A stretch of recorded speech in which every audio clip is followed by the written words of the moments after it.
Idineklara na ang mga bagong halal na opisyal ng The Fraternal Order of Eagles, Philippine Eagles matapos ang isinagawang eleksyon sa Davillar 10, Las Piñas City nitong araw ng Linggo, ika-26 ng Nobyembre.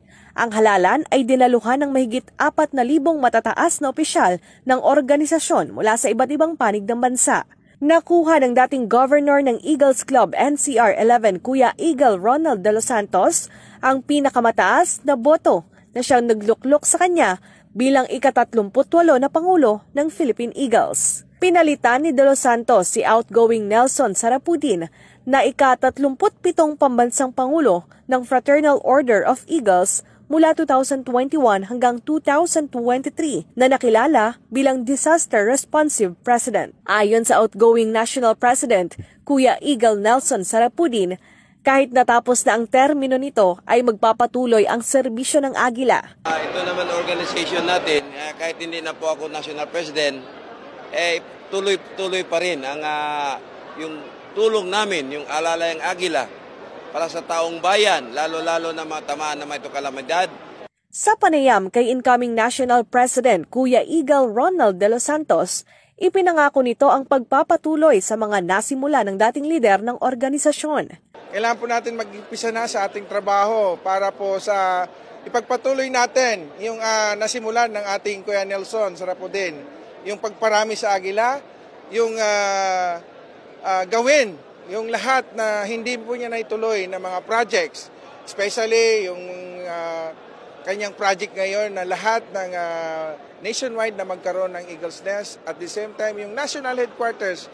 Kaya po kami, after this election, we will work together with our officers and staff to the forthcoming, to the incoming officers of the national office ng the Fraternal Order of Eagles, Philippine Eagles, para po maumpisan namin yung mga plano para sa improvement ng ating organization. Sa 8-point agenda nito, nangunguna ang unification o panawagang magbalik na sa organisasyon ang dating mga kasamahan nito. Makaupo lang po ako bilang the National President and to the help of the PINAPLE and our incumbent National President, ma-encourage po natin sila at yun po, nagpahayag na po sila ng they are willing to join us.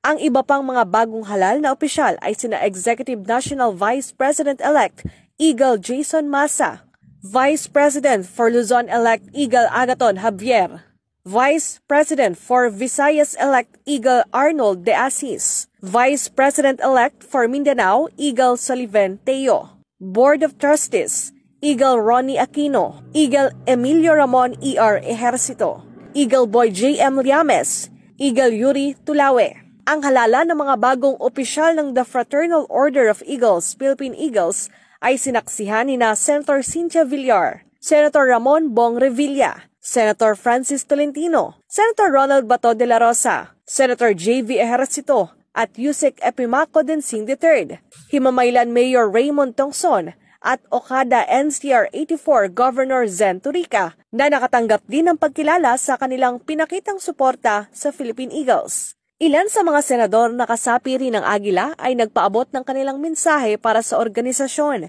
Alam natin ang Agila ay the fastest growing organization sa buong mundo. Kikita natin kung gaano kalawak, gaano kalaki ang organisasyon ng Agila. Kung ito'y maharness natin sa ating campaign against illegal drugs, napakalaking force multiplier ito. As I have said, hindi magtatagumpay ang gobyerno kung walang suporta ito nagagaling sa ating mga kababayan. At ang Agila ay napakalaking organisasyon. Kung ito ay mag-commit, alam ko, nag-commit na ito na tumulong. At ang aking pag-iusap, ituloy nila yung commitment na tumulong sa ating gobyerno para sa illegal na droga. Kaya panawagan ko sana, magkaisa na tayo, dapat one eagle na, para mas lalong maging malakas ang ating organisasyon. So we're hoping that the new president will follow the footstep of the former president na mag-grow pa ang Eagle. Isa rin sa focus ng Agila ay ang pagsuporta sa programang pang-edukasyon ng ating gobyerno. Ang focus ng Eagles based on their last assembly is really to help in eradicating poverty in our country. So edukasyon ang pinaka-importanting pamamaraan para mawala ang kahirapan sa ating bayan. Ayon naman kay NCR 84 Governor Kuya Jensen Torica, nakaka-proud maging bahagi ng organisasyon.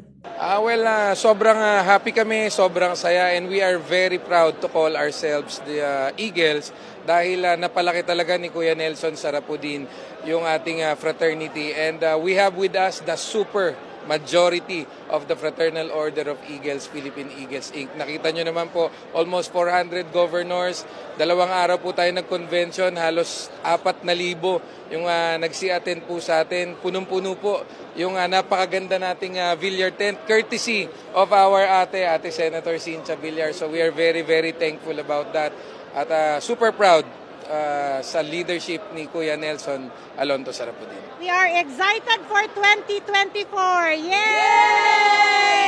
Mabuhay ang NCR 84 Okada Region! Mabuhay! In behalf of Governor Jensen Torica, we officers of Okada Elite NCR 84 Region would like to congratulate all the winning candidates in the recently held election of the Fraternal Order of Eagles, Philippine Eagles. Mabuhay ang Agila! Mabuhay!